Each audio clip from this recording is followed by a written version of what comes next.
Sud Radio, mettez-vous d'accord, 9h-10h, Valérie Expert. Bonjour à toutes et à tous, et Sophie a déjà commencé à parler. Elle essaye de se mettre d'accord avec ses voisins. Sophie de Manteau, bonjour, chef d'entreprise, présidente du mouvement éthique. Pascal Bataille, animateur, producteur, chef d'entreprise, bonjour. Bonjour à tous. Jean-Philippe Dugouin-Clément, bonjour, maire UDI de Mennecy, et vous êtes vice-président de la région Île-de-France. Ça va, vous avez pas eu trop de mal à venir, vous, cette semaine ? J'ai survécu. Oui. François Calfon, membre du bureau national du PS, et vous avez été député. Bonjour à vous. Non, je vous dis ça, Jean-Philippe, parce qu'on a eu un certain nombre de débatteurs qui sont arrivés en retard. Et évidemment, l'ami à la rage ne s'est pas privé de tacler Valérie Pécresse, mais on avait également Romain Collas qui arrivait de l'Essonne en métro, en transport en commun, et qui n'arrive pas. Hein. Alors, est-ce que c'est de sa faute, Valérie Pécresse? Il y a un problème. Non, mais vous savez, pour certaines personnes, tout est la faute de Valérie Pécresse. Qu'il fasse beau, qu'il pleuve, qu'il vente ou qu'il gèle, c'est la faute de Valérie Pécresse. Je pense que si Madame Hidalgo a augmenté les impôts de 52%, c'est la faute de Valérie Pécresse. Non, mais sans faire de politique, il y a un vrai problème dans les transports aujourd'hui. Oui, très bien, il y a un problème dans les transports qui n'est pas spécifiquement de la responsabilité de Valérie Pécresse. Le problème dans les transports, c'est des décennies de sous-investissement. C'est aujourd'hui l'État qui n'amène pas de nouveaux financements. Enfin, s'il amène des financements pour les investissements, pour créer de nouvelles lignes, mais pas pour financer leur fonctionnement courant. Quand on ouvre une nouvelle ligne, c'est 200 millions de coûts supplémentaires, et là-dessus, l'État ne le fait pas. Il y a deux ans et demi de cela, Édouard Philippe s'était engagé sur le fait d'entamer une réflexion pour ouvrir de nouveaux financements à IDFM. La réalité, c'est que ça n'a pas été fait. L'État a procrastiné, et aujourd'hui, il y a une situation d'impasse financière. Voilà, donc on peut dire que c'est la faute de Valérie Pécresse, parce que quand on veut tuer son chien, on l'accuse d'avoir la rage. Je pense que Madame la rage, elle ferait mieux de s'occuper de la mairie de Paris, qui est dans une situation absolument dramatique, que d'aller donner des leçons à la terre entière. C'est pas ça, elle a mis 1h15 pour venir du 20e en métro. Mais elle a mis 1h15, et moi je suis banlieusard, et il m'arrive de mettre parfois 2 heures pour aller de Mennecy à Saint-Ouen. Et bien effectivement, quand on est responsable, on se débrouille. Moi j'étais là à l'heure, je pars tôt le matin, je rentre tard le soir, et j'évite de faire passer mes humeurs ou mes états de nerfs sur la faute des autres. Non, mais c'est quand même la région, parce que on va pas refaire le débat, on l'a fait toute la semaine, c'est quand même la région qui est en charge des transports. Ou alors elle est irresponsable, mais c'est pas comme ça que vous ne définiriez pas Madame Pécresse comme une irresponsable. Rassurez-moi. Non, et puis je suis sûr que vous ne le ferez pas non plus, chers collègues. Vous avez trop d'estime et d'amitié pour elle pour cela. Il hoche la tête. J'ai de la sympathie personnelle. Responsable, mais malheureusement, pas coupable. N'oubliez pas, la devise française, responsable, mais pas coupable. Alors, on va parler de la laïcité, on va parler de cette prof de tango virée de Sciences Po pour avoir parlé d'hommes et de femmes à propos de danse et de tango. Oui, c'est dingo. Et puis, la fin de vie, vous l'avez entendu, à quoi bon une convention citoyenne. On va commencer notre tour de table comme tous les jours avec... commençons avec vous, Jean-Philippe Dugouin-Clément. Ça concerne le préservatif. Oui, alors une annonce faite par le président de la République. Alors, c'est à la fois un coup de cœur et un coup de gueule sur les capotes du président. C'est-à-dire, moi, je trouve que c'est plutôt bien qu'on mette une gratuité pour les préservatifs. Non mais je trouve que c'est plutôt bien, parce que c'est une question de santé publique, qu'on est aujourd'hui sur des questions, quand on parle de protection menstruelle, de gratuité également, et je trouve que ça va plutôt dans le sens positif en termes de santé publique. Donc ça, c'est plutôt le coup de cœur. Ce qui pour moi est un coup de gueule, c'est que on se limite aux 18-25 ans. L'âge du premier rapport sexuel, il est avant 18 ans, et après 25... L'âge moyen est avant 18 ans. Il est des relations sexuelles après 25 ans. Et on a également, après 25 ans, des relations sexuelles. Ça arrive à Monsieur Calfon et à plein de gens très bien. Vous en savez des choses sur ma vie. Écoutez, en tout cas, je vous le souhaite. Et la pauvreté, les problèmes financiers, ça existe aussi après 25 ans. Alors, il faut rembourser le dentifrice. Les Français ne lavent pas les dents. Mais vous savez qu'il y a un vrai sujet sur l'hygiène bucco-dentaire. Et quand vous avez des politiques sociales dans des QPV, dans des quartiers politiques de la ville, assez souvent, il y a des politiques d'accompagnement justement sur l'hygiène bucco-dentaire, avec des accompagnements qui sont faits dans les écoles, où on amène les brosses à dents, on amène les dentifrices pour permettre aux enfants de l'avoir. Et puis la deuxième chose qui est un peu, outre le fait que quand on dit 18-25 ans, en fait on ne traite pas véritablement le problème. La deuxième chose qui relève un peu plus du coup de gueule, c'est que je considère fondamentalement que c'est pas au président de la République de faire ces annonces-là. Quand on est président de la République, qu'on va au CNR, où on a pris un titre pompant pour pomper le général de Gaulle... C'est élégant ça. Bon, excusez-moi, je ne l'avais pas préparé. Mais quand on a pris un titre ronflant, on va au CNR et on est président de la République, de la 7e puissance mondiale, et on annonce qu'on fait la gratuité des préservatifs, je pense que ça n'est pas une façon de redonner du lustre à la fonction. Ça relève d'un ministre de la Santé, c'est une bonne mesure, mais ça ne relève pas du président de la République, ça ne relève pas la fonction. Encore une fois, est-ce que vous auriez imaginé Churchill ou le général de Gaulle parler de la gratuité des préservatifs? Il faut arrêter de se référer aussi à de Gaulle et à Churchill. Ils n'auraient effectivement pas parlé de préservatifs. Imaginez-vous le président chinois parler. Voilà. Il parle de masques et de tests tous les jours. Alors là, il emprisonne les gens et on les voit très bien aller surveiller s'ils se lavent les dents. Donc ce que je voudrais dire, c'est que la gratuité, c'est juste pas possible. Mais c'est juste plus possible. Tout est bon pour la gratuité. En plus de ça, parallèlement, on augmente des choses qui sont fondamentales pour les Français pendant qu'on donne une gratuité autrement. Ensuite, sur les questions sexuelles, je pense qu'on oublie complètement aussi le rôle des parents qui doivent absolument informer, qui doivent en parler. On aimerait bien, oui, mais c'est un vrai problème. Vous avez des familles qui, pour certaines, sont totalement décomposées, où il n'y a plus de parents. Vous savez, dans un pays comme en France, mais c'est pas parce que c'est gratuit qu'ils mettront des préservatifs. Non, mais 5000 nouveaux cas de VIH tous les ans. 5000 nouveaux cas de VIH. Combien de grossesses non souhaitées avec des avortements tout ça représente un coût aussi. C'est une déresponsabilisation que de tout donner gratuitement et d'annoncer ça. Oui, bon, moi, le débat est posé parce qu'après tout, c'est les termes de ce débat. Alors, on doit être branché en Bluetooth avec mon ami Jean-Philippe parce que j'ai failli proposer ce coup de cœur, coup de gueule et je leur ai dit dans les mêmes termes. Et pour préciser les choses, parce que finalement, vos deux interventions, c'est légitime.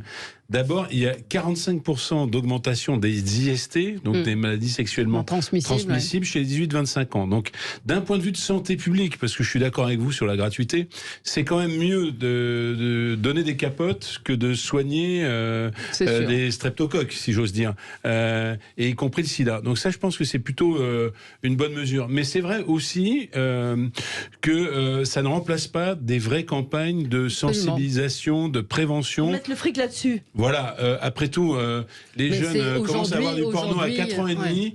Ce serait pas scandaleux qu'il y ait une véritable prévention au sein des établissements scolaires, n'en déplaise aux ligues de vertu, pour que nous ne soyons pas condamnés finalement à ce morceau de plastique, même s'il protège. En plus, c'est du plastique, ça va être interdit bientôt. C'est préservatif. Si vous voulez le préservatif en carton, oui, c'est ça, on va y venir. Non, mais vous avez raison. À l'occasion de la journée de lutte contre le sida, on apprenait aussi que les seniors font partie aussi des catégories touchées parce qu'un certain nombre reprennent une vie sexuelle après des divorces, après des choses comme cela, et que les jeunes aujourd'hui, je le vois chez mes propres enfants, ne connaissent plus les modes de transmission du sida, ne connaissent plus. Sachant quand même que le sida est l'arbre qui cache la forêt. Il faut qu'on se le dise parce qu'on était tellement dans nos générations traumatisés par le sida qu'on en fait le point central. Pardon, mais il y a plus de 6 millions de tests qui sont faits chaque année sur le sida et il y a 5000 séropositivités sur 6 millions de tests, ce qui est très faible. Par contre, toutes les maladies sexuellement transmissibles bien sûr, sont en hausse, en explosion. Il ne faudrait pas que sous couvert du fait qu'on puisse vivre avec le sida, qui est beaucoup moins de contamination, tout le monde dise c'est la fête du slip, si j'ose dire, et il n'y a plus besoin de se protéger. Pascal, un mot? Non, j'allais exactement dire ce que François Calfon vient de dire, c'est-à-dire insister avant tout sur la nécessité d'enseigner, d'éduquer, de prévenir par des campagnes, par des cours à l'école qui soient beaucoup mieux faits, plus directs, plus vrais, plus transparents que ce qui n'est fait pour avoir encore des enfants assez jeunes. Je peux témoigner que vraiment on est parfois dans une sorte d'obscurantisme terrible. Mais est-ce que c'est aux profs de... Non, je comprends bien. Attendez, Sophie, je pense qu'effectivement c'est aux profs entre autres de faire ça. C'est à l'école, c'est aussi aux parents, mais c'est aussi à l'école, et de le faire bien et de le faire précisément. La deuxième chose, c'est que la gratuité, effectivement, c'est une façon assez facile et rapide de se débarrasser du sujet, et que ça me semble pas effectivement il y a un autre sujet dont on ne parle absolument pas et puis qu'on va découvrir un jour comme ça en parlant des maladies sexuellement transmissibles, ce sont les cancers à papillomavirus, dont on devrait parler énormément plus. Il y a un vrai problème sur la vaccination, effectivement. effectivement, voilà, on se. Merci. C'est sûr qu'on dit c'est fini. C'est fini pour cette première partie. Tout petit mot. Je peux avoir de l'autorité quand même. D'accord, alors c'est dommage, j'ai privé les auditeurs d'une belle réflexion. 9h13 sur Sud Radio, bah oui, mais il faut marquer une pause. C'est comme ça. Ce que c'est. Oui, c'est la dictature dans cette émission. Voilà, à la chinoise et pas sur TikTok. À tout de suite. Sud Radio, mettez-vous d'accord, 9h-10h, Valérie Expert. On continue à débattre et à commenter l'actualité. Pascal Bataille, on va passer à vous. Oui, j'avais un petit coup de gueule contre cet échange dont les États-Unis et le président Biden se sont auto-congratulés et félicités entre cette basketteuse et un marchand d'armes international extrêmement néfaste et nuisible, puisqu'il a notamment inspiré le fameux film Lord of War que beaucoup de nos auditeurs ont certainement vu.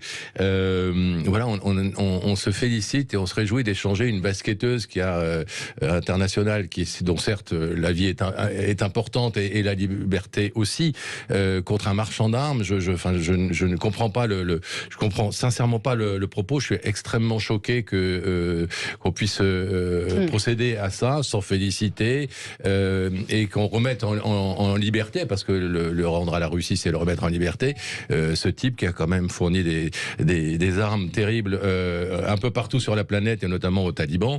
Invraisemblable. D'un autre côté, on avait envie de la récupérer. Ça me semble ubuesque. Oui, bien sûr, mais c'est à la fois cautionné, cautionner le chantage des Russes, c'est cautionner parce qu'ils ne l'ont pas arrêté pour rien. Bien sûr. Donc, ils l'ont arrêté principalement pour ça, d'ailleurs, en vue d'un échange, comme font les États. Oui, c'est vrai, j'ai partagé absolument cette réflexion. Dès que j'ai entendu ça, j'ai pensé la même chose. Et je me dis, au moins, elle est libre. Oui, mais enfin, on ne peut pas réfléchir comme ça non plus. On ne peut pas réfléchir comme ça. Alors, moi, ça m'amuse cette histoire, parce qu'il y avait un petit côté vintage d'image jaunie sur le pont de Berlin. Bon. Et la réalité géopolitique, quand on regarde un peu comment les États-Unis raisonnent, c'est qu'en réalité, les prochains échanges d'espions, si j'ose dire, sera entre la Chine et les États-Unis. La Russie, par le biais de la guerre en Ukraine, apparaît comme un acteur de cette vieille opposition Est-Ouest, mais c'est devenu une forme d'acteur marginal. Quant aux marchands d'armes, je serais prudent, parce que tout le monde a recours à des marchands d'armes qui servent une fois dans un sens, une fois dans l'autre. Vous parliez de vendre des armes aux talibans. Il me souvient, bien qu'étant encore jeune, personne ne dit mais si tu es vraiment jeune, qu'il fut un temps où c'était les marchands d'armes américains qui vendaient des armes aux talibans. Voilà. C'est vrai. Oui. Mais c'est vrai qu'on peut s'interroger. Vous avez tout à fait raison de y aller, mais ça ne cautionne pas pour autant. Sur le fond, ça pose la question de payer pour récupérer un otage. Ce qui s'est passé en Afrique avec des groupements terroristes, c'est exactement la même chose. On a quelqu'un qui a été emprisonné pour des raisons politiques, clairement, et donc les États-Unis, pour récupérer leurs ressortissantes, ont cédé à ce qui était un chantage. Voilà. Tant mieux pour elle. Est-ce qu'il faut le médiatiser ou s'en féliciter ? Je ne suis pas convaincu. Voilà. Mais c'est les rançons, enfin, c'est éternel. C'est une rançon. Vous voulez dire qu'on aurait donné une Coupe du Monde au Qatar pour libérer des infirmières ? Non, je ne me permettrai pas. Il y a eu quelques valises de billets en plus. Ouais. Alors, Stéphane est choqué. Il dit vous n'avez aucun respect pour une vie humaine pour comparer qui peut être échangeable ou pas. On en est là, c'est gravissime. C'est un peu vrai. Bon, oui, mais c'est aussi des méthodes de terrorisme. C'est-à-dire qu'elle a été arrêtée, cette basketteuse, pour avoir vapoté avec du cannabis à l'intérieur, en sachant qu'aux États-Unis, il y a du cannabis thérapeutique qui est vendu librement. Oui, c'est Midnight Express, absolument. Sophie. Alors, d'abord quand même coup de cœur, vous l'avez traité, je sais bien, mais je trouve que la baguette, dans un moment où tout va mal, je suis très fière qu'elle soit au patrimoine de l'UNESCO. Et je voudrais dire que on est effectivement dans un catastrophisme qu'on peut estimer légitime, mais j'ai entendu effectivement beaucoup de problèmes sur les boulangers, et je voyais avec la Fédération des boulangers qui travaille énormément, qui est en contact aussi quasi quotidien avec Bercy, parce qu'il ne faut pas exagérer, il y a de temps en temps des gens qui essaient de faire quelque chose. Et on est en train de faire des modes d'emploi, etc. Parce que c'est vrai que les boulangeries, les fours absorbent tellement d'électricité qu'il ne faut pas les allumer comme on le faisait autrefois, qu'il y a des boulangers qui sont équipés, qu'il y en a d'autres qui ne le sont pas, et donc c'est beaucoup plus difficile, qu'il y a quand même, il faudra augmenter un peu la baguette de pain, c'est vrai, notre belle baguette, mais qu'il faut arrêter, le pire n'est pas certain.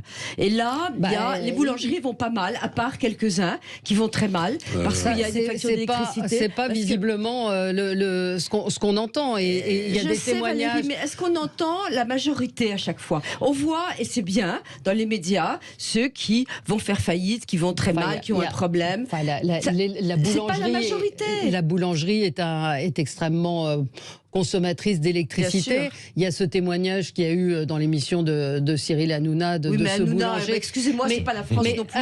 C'est pas la généralité. Hanouna, c'est pas la généralité, sauf qu'il avait, et ce matin chez nos confrères d'RTL, à la place de l'invité média, vous aviez un boulanger de 32 ans qui va fermer. C'est pas la majorité des boulangers. C'est pas la majorité. Il a raconté, je citais, j'aurais peut-être pas dû citer Hanouna, mais néanmoins il invite. Non, il faut surtout pas citer Hanouna. Non, mais il est dans l'actualité. Je suis désolée, on peut penser ce qu'on veut de lui. Le boulanger a dit, j'ai eu le bureau d'Olivia Grégoire qui m'a dit, qui lui a dit, je vous entends, je vous écoute, on est là pour vous. Je leur ai dit, mais arrêtez votre pipeau. Ils ont dit que c'est ma comptable qui faisait mal son travail et qu'elle était incompétente. Moi, je suis là pour dénoncer tout ça, je suis mort.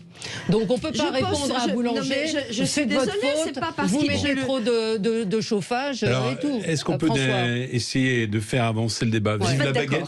Vive la baguette. Ça, c'est sûr. C'est plus qu'un symbole, c'est un plaisir quand on voit tous ces touristes débarquer en France et se précipiter dans les boulangeries pour rompre ce pain. Et là où je vous suis quand même, c'est que pour ceux qui se souviennent, c'est pareil, je joue les anciens, mais il fut un temps où la baguette était industrialisée, standardisée. On allait dans une boulangerie, on avait le choix d'une baguette, on passait 2 heures chez soi et elle était dure comme de la pierre. Bon. Donc il y a eu une réhabilitation de la boulange. Et je pense qu'il faut vraiment saluer les professionnels pour ça. Ensuite, il faut vivre dans le monde réel et non pas, simplement dans Paris. C'est une catastrophe parce que la vérité de l'explosion des prix d'énergie, c'est que les gens ne peuvent pas payer 3 € une baguette, 1,50 € une baguette, parce que si on répercute les prix de l'énergie et des matières premières, c'est le prix. Donc ce qui va se passer, comme dans beaucoup de domaines industriels et autres, c'est que il peut y avoir des dépôts de bilan et que la qualité y perde. Donc à un moment donné, il faut un bouclier énergétique qui puisse permettre, parce que quand vous avez 2 fois, 3 fois, 4 fois l'augmentation de vos coûts, vous pouvez répercuter 15-20%, mais pas plus. Donc vive la baguette, mais ne tuons pas les boulangers. Alors c'est peut-être pas tous les boulangers, il y a un auditeur qui me précise, ça dépend du compteur également, et si c'est au-dessus de 36 kWh, ça peut passer à 300% d'augmentation. Pour les autres, c'est 15%. Donc vous avez raison de dire que c'est pas la majorité certainement, mais il y a des gens qui sont dans des situations tragiques. La réalité, ça n'est qu'une succession de cas individuels, mais qui vont se multiplier. Et ce qui est vrai chez les boulangers, on l'a chez les bouchers, chez les charcutiers, qui ont des explosions de leurs coûts, des marges qui disparaissent parce qu'il y a un moment où le consommateur ne peut pas suivre.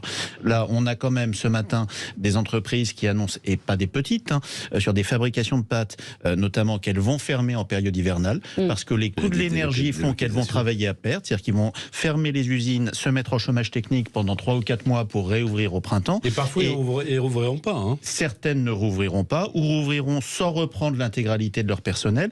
Aujourd'hui, je pense qu'on est encore, on est sur des logiques de chèques. Il faut qu'on arrive à sortir de ces logiques de chèques. Les collectivités sont en train de crever du fait de la hausse du coût de l'énergie. Moi, le coût de l'électricité sur ma commune va être multiplié par 4 à 5, entre 400 à 500% de hausse. Voilà, j'en suis à ne plus chauffer les gymnases et à couper l'éclairage public à partir de 22h30 pour essayer de tenir. Les piscines ferment partout dans le pays. Il faut que le gouvernement ait le courage de faire 2 choses, de désindexer le prix de l'électricité sur le gaz. Les Espagnols, les Portugais ont réussi à le faire, bien qu'étant dans les normes européennes. Donc il faut qu'on ait ça. Et la deuxième chose, c'est de mettre un bouclier sur un tarif plafond, d'électricité. On le prend ailleurs, l'argent. On le prend chez les entreprises. D'ailleurs, il y a que là qu'on peut le prendre. Mais aujourd'hui, on fait des chèques. Et bien, je pense que l'État l'État doit désindexer. On paye un tarif de l'électricité qui est artificiel parce qu'il est lié en partie à une indexation sur le prix du gaz. Il faut que parce qu'on n'ose pas affronter l'Allemagne. Voilà, c'est tout. Monsieur Macron, au lieu de nous parler du préservatif, devrait nous préserver de l'explosion des prix d'énergie. C'est beau ça. Voilà. C'est joliment dit. Christine Bouillot me dit qu'elle a parlé hier avec le patron des boulangeries de Toulouse qui lui disait que le prix du sucre a plus que doublé. Il y a le problème aussi du coût des matières premières pour des on est en pleine période d'inflation. Voilà. Ça touchera tout le monde, point barre. Ouais. Oui. Pascal, non? Oui, c'est. Alors très rapidement, deux choses. Un, moi je suis pas très fan de la reconnaissance de la baguette. Je trouve que ça a un côté réac, nostalgique pardon Sophie, mais c'est pour faire un peu de provoque aussi. Et que surtout la baguette, on sait bien qu'aujourd'hui c'est vraiment pas du très bon pain en termes pour la santé, avec du blé, la baguette blanche en tout cas. Et qu'on ferait mieux de valoriser aujourd'hui les excellents pains que font nos boulangers de plus en plus avec d'autres farines et pas cette sempiternelle baguette qu'on devrait plutôt dissuader les Français d'acheter parce que c'est pas bon pour la santé. Premièrement. Et deuxièmement, concernant la crise des boulangers, ils sont, vous savez bien comment fonctionnent les médias. Il y a Cyril Hanouna invite un boulanger, donc le lendemain RTL en invite un, etc. Pardon, mais moi je suis par exemple propriétaire d'hôtel. Excusez-moi, mais la crise de l'énergie, on la prend de plein fouet aussi. Pour continuer à chauffer les chambres des clients, pour faire marcher les spas, etc. Oui, non, donc, mais tout le monde est touché. Aujourd'hui, la réponse, elle doit être globale par rapport aux entreprises et pas sectorielle. Donc le président des boulangers vous dit, du syndicat des boulangers, vous dit, Sophie, qu'il n'y a pas de problème. Il me dit qu'il y a des problèmes, mais justement, il se trouve que je l'ai eu ce matin, parce qu'il est membre du mouvement éthique que je préside, et il était choqué par Hanouna en disant c'est pas vrai, c'est encore un scandale. Voilà, c'est même pas bon pour les boulangers. Et il dit on est en train de se battre. Il disait d'ailleurs que Olivia Grégoire était sur le dossier toute la journée. Et je crois que franchement, il y en a qui font des choses. Répondre votre comptable est nul, c'est pas. Alors, je génial, sais pas pourquoi elle a dit ça, si elle l'a dit, comment et à qui. Alors, il est vrai aussi qu'il y a aussi, alors il faut dire quelque chose, et je le sais bien, que des entreprises qui disparaissent, c'est aussi très souvent des entreprises qui vont pas bien et que ça achève. Les entreprises, voilà. Bon, on va passer à des choses plus joyeuses. La fin de vie, peut-être. Pas du tout, c'est le grand sapin de Noël Sud Radio, c'est le moment d'ouvrir votre cadeau. Vous savez, nous avons un immense sapin avec des centaines de cadeaux à Sud Radio. Jusqu'au 25 décembre, nos auditeurs peuvent gagner de somptueux cadeaux, un séjour au féerique, je précise, au Futuroscope, des soins de beauté Maricor, des enceintes Bluetooth qui sont offertes JBL, qui sont offertes par la Confédération des buralistes. Non, on a plein de très beaux cadeaux à vous offrir. Moi, je veux bien les soins de beauté, moi, comment on gagne? Il faut téléphoner 0826 300 300 et nous prendrons le 6e appel. Allez, à tout de suite. Sud Radio, mettez-vous d'accord, 9h-10h, Valérie Expert. On est ensemble avec vous jusqu'à 10h. Après, ce sera l'émission Média. On continue, on n'a pas fait le coup de gueule de François. J'étais triste. Bah oui, non, mais j'ai entendu comme ça au détour d'un discours de Madame Borne qu'elle comptait faire passer les retraites dans le projet de loi de finances rectificative. Tout ça, c'est très technique. Mais bref, vous n'aurez pas... vous allez travailler 2 ans de plus, pas de problème, ça c'est fait. Mais il n'y aura même pas le loisir pour le Parlement de débattre vraiment, puisque c'est fait pour avoir un 49.3. Donc moi, ce que je dis, on en est au 9e ou 10e 49.3, on les compte plus. Hein, c'est comme la multiplication des poissons sur la mer Morte, enfin non, sur le lac de Tibériade, mais c'est pas le même effet. Et ce que je dis, c'est que quand même, c'est la preuve d'un gouvernement totalement autoritaire. Parce que, après tout, il y a toujours des organisations syndicales réformistes qui veulent bien discuter. Là, on ne discute pas. Et le fond de l'affaire, donc c'est un déni démocratique majeur. Et le fond de l'affaire, c'est que pourquoi M. Macron est complètement pieds et poings liés à cette réforme des retraites? D'abord, on appelle ça un marqueur. Il pense qu'il aura l'électorat de droite arrimé à lui. Et deuxième chose, c'est que c'est l'arbre qui cache la forêt, les retraites et l'assurance chômage. Donc, c'est les plus pauvres qui payent pour les dépenses somptuaires de la France, qui a plus de 560 milliards de déficit cette année. Je vous rappelle qu'on était rappelé à l'ordre par le FMI. Vous voulez des chèques tout le temps gratuits? Mais moi, je veux pas de chèque tout le temps gratuit. Conservatif, vous êtes d'accord? Je vais juste terminer mon propos et comme ça, vous aurez le loisir, n'est-ce pas, avec la verve qu'on vous connaît, de pouvoir réagir. Et le déficit du commerce extérieur, parce qu'on a dit que c'était le petit Mozart de la finance, vous vous souvenez? Donc un homme qui devait nous mettre sur les bons rails économiques, qui accuse quand même 120 milliards de déficit. C'est-à-dire que ni sur le plan de la souveraineté, on parlait des usines qui vont fermer, et moi je vous parie que certaines usines industrielles ne rouvriront pas, c'est pas simplement pour l'hiver, ni sur les comptes publics, parce que là, franchement, c'est les pieds nickelés au pouvoir. Il a démontré quelque chose. Et qui paye, dans une brutalité sociale inouïe, ce sont les demandeurs d'emploi et ce sont tout le monde, par une réforme. Moi, je prétends qu'il faut faire des réformes des retraites, mais qui est profondément injuste. Oui. Alors, je vais essayer de ne pas mettre de verve, mais... non, là, maintenant, vous pouvez, mais c'était juste quand... Oui, c'est vrai. Vous avez tellement de talent que j'étais perdu pour finir mon propos, c'est pour ça. C'est bon, je vous laisse parler, alors c'est pour dire ça. J'ai fini.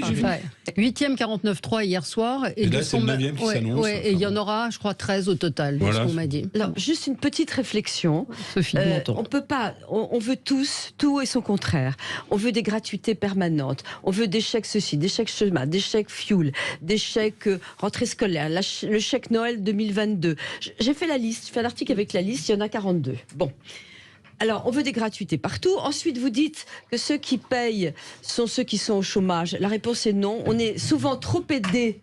Il y a des gens, pas tous, qui restent beaucoup trop longtemps au chômage et qui sont trop aidés. Pour qu'il y ait des primes de retour à l'emploi, parce que les gens veulent pas le prendre. Donc on va pas rentrer dans un débat comme ça, mais je pense quand même, et pour être d'accord avec vous sur cette dette monstrueuse, je suis la première d'accord, je pense aussi que actuellement la France est ingérable avec ce qui se passe et que j'aimerais bien savoir... Donc c'est ça l'avocat de M. Macron, c'est la France est ingérable, mais non, je suis pas laisse la place à d'autres. Mais non, mais volontiers à qui? À qui?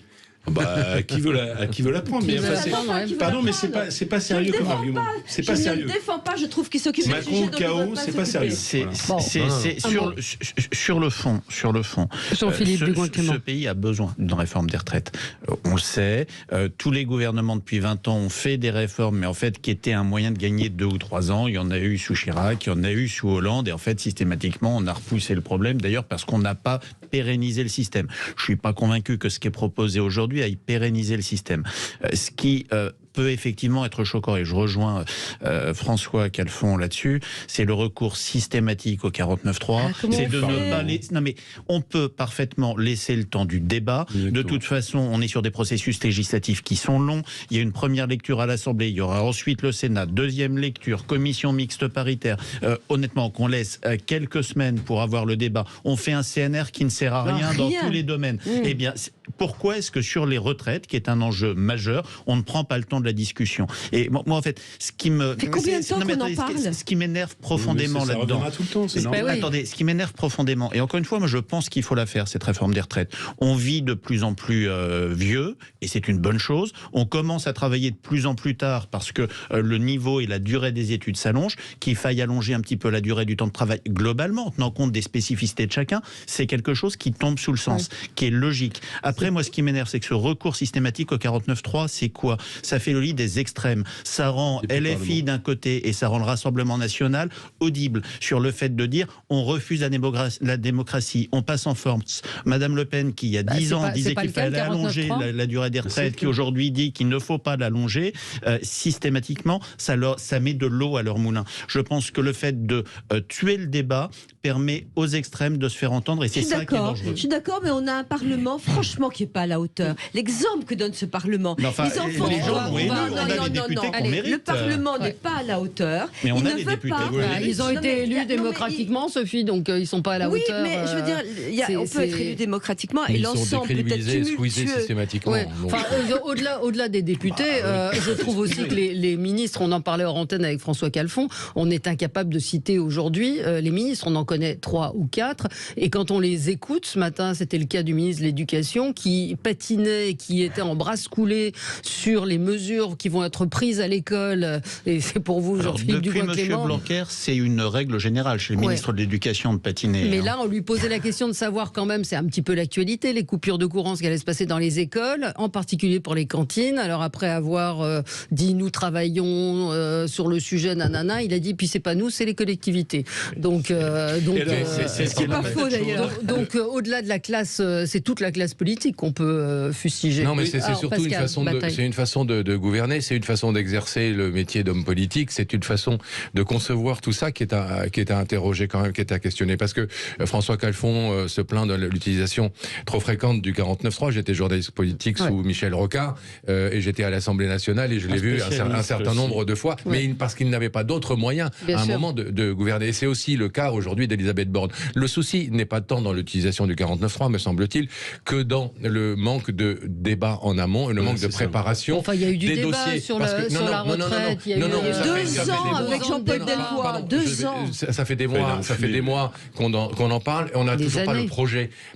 Il faut avoir un vrai projet, pouvoir débattre sur un vrai projet, prendre le temps de ce débat et ensuite gouverner, décider, parce que le gouvernement est là pour ça. Aujourd'hui, quand on fonctionne en permanence, en décrédibilisant le Parlement, en créant des instances en permanence pour faire du populisme et du poujadisme à grande échelle, avec des CNR, avec des conventions citoyennes dont on va peut-être parler dans un moment, etc., et qu'on enlève le pouvoir du Parlement, on peut pas effectivement derrière se dire que le débat n'existe pas. Enfin, se plaindre que le débat n'existe pas. Alors pourquoi j'ai dit ça? Parce que le 49.3, quand on n'a pas de majorité, bon, moi je suis pas fan, mais on peut le comprendre. Pourquoi sur les retraites c'est grave? C'est grave pour une raison simple, c'est qu'il y a des sujets qui travaillent les retraites et qui créent les opportunités ou les risques. Je pense à l'emploi des seniors. L'emploi des seniors, il y a une étude du Cercle des économistes qui est un cercle, j'allais dire centriste, sur le plan d'inspiration politique, qui dit une chose simple et qui, moi, m'interpelle énormément. Avec un taux d'emploi des seniors supérieur de 10%, c'est-à-dire nous n'aurions plus de problème à 10 ans de financement des retraites. La question quand vous êtes au 49.3, c'était une sorte de canon qui interdit tout débat et qui règle oui-non, d'une certaine manière. Vous me faites confiance ou c'est le déluge, eh bien vous ne pouvez pas régler ce problème. Or, par exemple, sur la question de l'emploi des personnes handicapées, par une sanction pour ceux qui ne jouent pas le jeu, on a réussi à augmenter sensiblement l'emploi des personnes handicapées. Eh bien, je pense qu'il est temps, puisqu'on dit qu'on vit de plus en plus longtemps, je pense qu'il est temps, je termine d'une phrase, que les seniors puissent non seulement ne pas être les premiers à être foutus dehors des entreprises, et deuxièmement, qu'on soit obligé d'en embaucher, parce que c'est pas à la société, à la solidarité nationale, de faire le pont entre le chômage qui dure de plus en plus longtemps. Une personne sur 2 est en situation de chômage 5 ans avant la retraite, et les retraites. Vous avez raison et tort. Vous avez tout à fait raison sur l'emploi des seniors. J'ai un bon point, je suis déjà content. Oui, vous avez tout à fait raison sur l'emploi des seniors. À Éthique, on est en train de chercher le moyen d'en employer plus et de les faire travailler plus longtemps. Le problème aussi, il y a eu des abus incroyables parce que on les mettait en pré-chômage. On le fait toujours, Oui, moi aussi je termine. Allez-y, je vous soutiens. Non, oui, vous me soutenez bien. Et je dis que c'est un vrai sujet. Alors, il y a par contre quelque chose de rassurant, c'est que dans les pays où l'âge de la retraite est beaucoup plus tardif, on emploie beaucoup plus de seniors. Et donc, c'est amusant, c'est proportionnel. Vous allongez l'âge de la retraite, si on allonge l'âge de la retraite, les gens travailleront plus longtemps. Alors, maintenant, il y a aussi parce qu'ils n'ont pas d'argent pour aller comme ils sont au chômage. Non, c'est pas le problème. Le vrai problème, c'est qu'un senior coûte beaucoup plus cher parce qu'on les augmente. Mais les boîtes, alors elles font ce qu'elles peuvent parce qu'il y a ce problème-là. Oui, mais justement, donc comment on va faire pour faire bosser les seniors si on n'en veut pas parce qu'ils coûtent trop cher? On est en train de chercher comment faire. Alors d'abord, il faut qu'ils se forment aussi. Il y a aussi un problème. En informatique, non, la révolution informatique, pour certains seniors, c'est un vrai problème. C'est un deuxième sujet, les retraites. Oui. C'est le droit à la seconde partie de carrière, mais je suis tout à fait d'accord. Et donc, il ne faut pas trancher là-dessus. C'est pas les méchants patrons, il faut les obliger. On ne peut pas les obliger. On les oblige à tout, toute la journée. C'est eux qui paient. C'est eux qu'on augmente. C'est eux qui doivent augmenter les salaires. C'est eux qui virent aussi. C'est aussi eux qui évidemment qu'ils virent, heureusement, sinon on n'engagerait pas. Heureusement, quand on vire des gens à 45 ans, leur disant qu'ils sont seniors. On ferme la boîte. Arrêtez avec ce chantage qui est un peu indigne. Mais c'est pas un chantage. Voilà. C'est un constat. Ce gouvernement a fait... Quand le boulanger va perdre beaucoup d'argent, il va virer quelqu'un. Je suis désolée. Une boîte... Vous pensez vraiment qu'on vire quelqu'un facilement aujourd'hui? Mais vous croyez que ça nous coûte une fortune? Ah bon? Non, c'est pas vrai. Valérie, c'est pas vrai. Je veux dire, virer, c'est un traumatisme pour la boîte. Ça coûte cher. C'est un traumatisme. Ça dépend, on peut pas généraliser. C'est ça le truc, c'est qu'il y a des petites boîtes, des grosses boîtes. Je parle des grosses sociétés. C'est assez facile de faire des ruptures conventionnelles. Hein. Puisqu'on il n'y a parle pas beaucoup de grosses sociétés. Il y en a 120 en France. D'accord, mais sauf qu'elles font un peu la loi. Et c'est vrai que globaliser n'a pas vraiment beaucoup de sens. Parce que quand vous avez des entreprises du CAC 40, et pas que celle-là, en tout cas les très grosses, qui ont des taux d'imposition réels proches de zéro, entre 8 et 10, et que vous avez... Ça a changé, ça.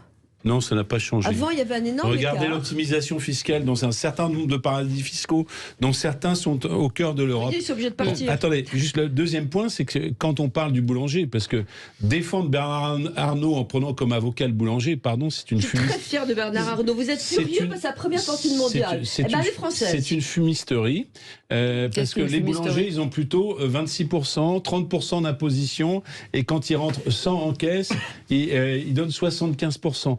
Alors que je ne crois pas que ce soit le cas de LVMH. Voilà. Mais ça n'a pas de. Mais défendre Bernard Arnault en prenant comme avocat le boulanger, excusez-moi du peu. Excusez-moi, le défendre de quoi?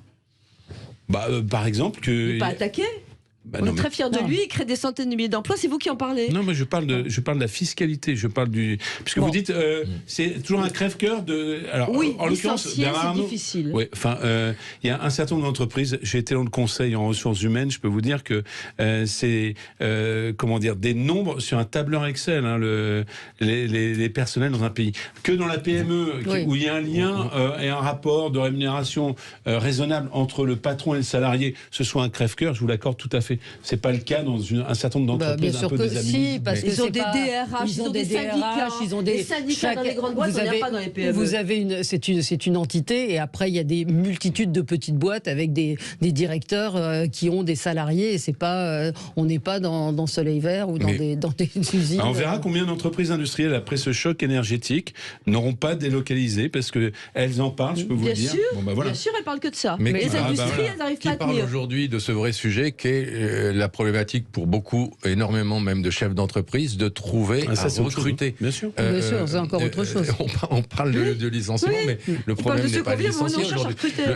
Quand Geoffroy de Bézieux dit le pouvoir est aujourd'hui, le rapport de force est aujourd'hui entre les mains des salariés. Non, pas tant mieux. Non, ça fait 40 ans que c'est en leur défaveur. Eh bien oui, mais c'était pas bien non plus. Il faut que ce soit équilibré. Aujourd'hui, il faut, dans une situation d'emploi où on ne trouve plus à recruter, il faut pouvoir se licencier plus facilement. Ça semble une évidence, mais bien sûr, parce qu'aujourd'hui vous avez des bons que vous ne pouvez pas embaucher, des mauvais que vous êtes obligé de garder et qui seront en toute impunité, parce que de toute façon, un, on ne peut pas les virer, et deux, vous ne trouvez pas à les remplacer. Mais c'est ça la vérité de l'emploi aujourd'hui dans les petites entreprises. Et vous voyez, les retraites mènent à ça. C'est très intéressant. Juste un salarié me dit, sans les employés, il ne serait rien. Bernard Arnault, il a annoncé qu'il allait verser entre 1000 et 1500 euros de primes aux 27 000 salariés de son entreprise. C'est très bien. Donc, oui, c'est très bien. Donc, c'est pas toujours les salauds de patrons. Ils font aussi des choses pour leurs entreprises. Non, mais on avait l'impression que c'était un peu quand même. Si vous me permettez, juste une remarque sur Bernard Arnault. Je trouve qu'on a vraiment un problème dans ce pays sur la réussite et l'argent. On aime ou on n'aime pas Bernard Arnault, on aime ou on n'aime pas LVMH. Mais dans n'importe quel pays du monde, il y a une fierté quand vous avez un de vos patrons qui arrive à être le plus riche, le premier, le meilleur. Quand on a ça en France, on se dit c'est suspect, c'est pas normal, c'est pas bien, il a pas fait quelque chose. On peut l'aimer ou pas, encore une fois, mais je trouve que c'est plutôt un élément de fierté pour un pays de pouvoir se dire que on arrive tout en haut d'une compétition mondiale et en fait on le prend aujourd'hui de manière extrêmement déceptive. Allez, c'est 9h46 sur Sud Radio, on se retrouve dans un instant, à tout de suite. Sud Radio, mettez-vous d'accord, 9h-10h, Valérie Expert. Et nous avons notre gagnant, le gagnant du Grand Sapin Sud Radio. Non, ce n'est pas vous, ce n'est pas Sophie. C'est le moment d'ouvrir le cadeau. Notre gagnant, c'est Gilbert qui nous appelle de Biscarrosse. Bonjour Gilbert. Bonjour. Vous allez bien ? Très bien, très bien. Bon, il fait Je suis un petit peu ému. Ah non, mais on est content de vous avoir. On est content quand on entend nos auditeurs. Il fait beau à Biscarrosse, il neige, il pleut. Non, il fait pas beau aujourd'hui. Il fait froid. On peut pas dire qu'il fait froid, mais c'est pluvieux. Bon, alors vous êtes un fidèle auditeur de Sud Radio. Voilà, oui, j'adore Sud Radio. Je suis un fan de Sud Radio. Oui. C'est vrai, merci. Votre fidélité est récompensée puisque vous le savez, jusqu'au 25 décembre, vous pourrez ouvrir, enfin pas vous, Gilbert, mais tous nos auditeurs auront la chance de pouvoir gagner un cadeau. On va découvrir votre cadeau. Que se cache-t-il derrière la case numéro 6 ? Eh bien, vous avez gagné, non pas une Tesla, vous êtes quand même gonflé. C'est vous qui le ferez. Alors, je laisse un peu de suspense. Vous avez gagné une montre Ice Watch Solar Power. C'est la montre qu'il faut avoir, la montre du moment. Vous allez la garder pour vous. Vous allez l'offrir, Gilbert ? Je vais l'offrir à mes arrière-petits-enfants. Oh là là. Parce que vous, ça c'est très bien, bravo. Écoutez, ils seront contents de trouver ça au pied du sapin. Merci encore de votre fidélité, Gilbert. Merci à vous. Et continuez. C'est moi qui vous remercie de m'avoir sélectionné. Et je ne peux comment vous remercier. Par votre fidélité, Gilbert, par écouter Sud Radio, soyez là avec nous toute la journée sur Sud Radio. Merci à vous. Et puis on me dit que Gilbert était en train de promener son chien, donc voilà. Moi, je voulais faire un coup de gueule contre Francky Vincent. J'ai rien contre lui personnellement. Il a certainement endiablé les salles de danse. Si on écoute un petit extrait, Francky, vas-y Francky. Oui, oui, oui, oui. Je vais te le donner, oui, oui, oui, oui. Tu veux mon zizi? Oui, oui, oui, oui. Je vais te le donner, oui, oui, oui, oui. Tu veux mon zizi? Voilà. Eh ben, il a obtenu il a été décoré des arts et lettres, de l'ordre des arts et lettres. Alors bon, il y a eu toute une polémique sur le fait qu'il était soutien de Dieudonné, mais l'ordre des arts et lettres, c'est un titre, une décoration honorifique qui est gérée par le ministère de la Culture, qui récompense les personnes qui se sont distinguées par leur création dans le domaine artistique ou littéraire, ou par la contribution qu'elles ont apportée au rayonnement des arts et lettres en France et dans le monde. Sans commentaire. On pourrait quand même saluer la contribution du ministère de la Culture à notre déhanché encouragé par Francky Vincent sur les plages tropicales. Et au taux de natalité. Et au tôt de natalité, c'est-à-dire qu'il a contribué à la formation de nombreux couples avant le numérique et avant des applications de rencontres. Il est le simple effort du doigt pour approuver ou désapprouver, n'est-ce pas, tel et tel. Non, mais plus sérieusement, ça veut dire que ces décorations aujourd'hui ne riment plus à rien. Disons qu'elles ont un petit parfum, non pas électoraliste, mais comme le président de la République a beaucoup courroucé, n'est-ce pas, les Caraïbes, je pense à la Guadeloupe et à la Martinique, c'est peut-être un petit clin d'œil pour... Pense-t-il se remettre en odeur de sainteté vis-à-vis de nombreux soignants qui ont été licenciés? Peut-être que le groupe Cassav aurait été plus indiqué. Ça s'appelle les hochets de la République. Et alors, à propos de ça, figurez-vous qu'il était inadmissible qu'un journaliste soit décoré il y a une trentaine d'années. Et il y a quelqu'un qui s'en vantait auprès de Lazareff en disant, vous savez, j'ai refusé ma décoration parce que je suis journaliste. Et Lazareff lui a dit, encore eût-il fallu qu'on ne voulut pas proposer. Et donc c'était aussi un autre temps où on ne justement mais là où vous avez raison, François Calfon, c'est qu'il a indiqué, Francky Vincent, que c'est Babette de Rosière, qui est conseillère, je crois, d'Île-de-France, qui l'a proposé et qui a favorisé son élection. Donc que des politiques se prêtent à cela, c'est pas formidable non plus. Non, mais Jean-Philippe va assurer la défense de Madame de Rosière. Non, mais moi je défends Monsieur Caram. Non, mais moi je défends. Bon, c'est-à-dire qu'ils sont un peu brouillés. Moi je ne défends personne et je ne voilà.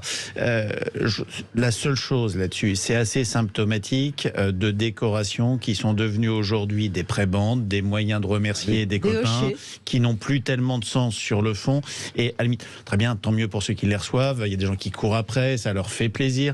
Mais je trouve que ça décrédibilise, ça perd en valeur. On est dans une république qui perd la puissance de sa symbolique. Quand je disais tout à l'heure sur mon coup de cœur, coup de gueule, gueule que c'est pas au président de la République d'annoncer la gratuité de préservatifs, c'est un ministre de la Santé parce que ça ne relève pas de la fonction. Quand vous avez la Légion d'honneur, quand vous avez l'ONM, quand vous avez le mérite agricole, l'ordre des arts et lettres qui est donné au fond pas en fonction de mérite réel, en fonction de qui connaît qui. Est-ce que vous avez eu telle personne qui avait l'oreille de la cour et qui pouvait être décorée? Eh bien, c'est des choses qui perdent de leur symbolique, qui perdent de leur fonction et on délite la République petit à petit. Ouais, Pascal? D'accord. Ouais, moi, je pense qu'il faudrait offrir un disque de Francky Vincent avec chaque préservatif gratuit. Voilà. C'est pas mal. Voilà. Je voudrais qu'on dise quelques mots quand même de cette affaire à Sciences Po. Alors, est-ce qu'on en parle trop? Mais c'est quand même le symbole du wokisme qui est en train d'arriver en France. Elle était ce matin l'invitée de Patrick Roger qui l'a interrogée. Donc c'est une prof de danse, de tango en particulier, qui a dit les femmes d'un côté, les hommes de l'autre, et qui n'était pas opposée à ce que des femmes dansent entre elles.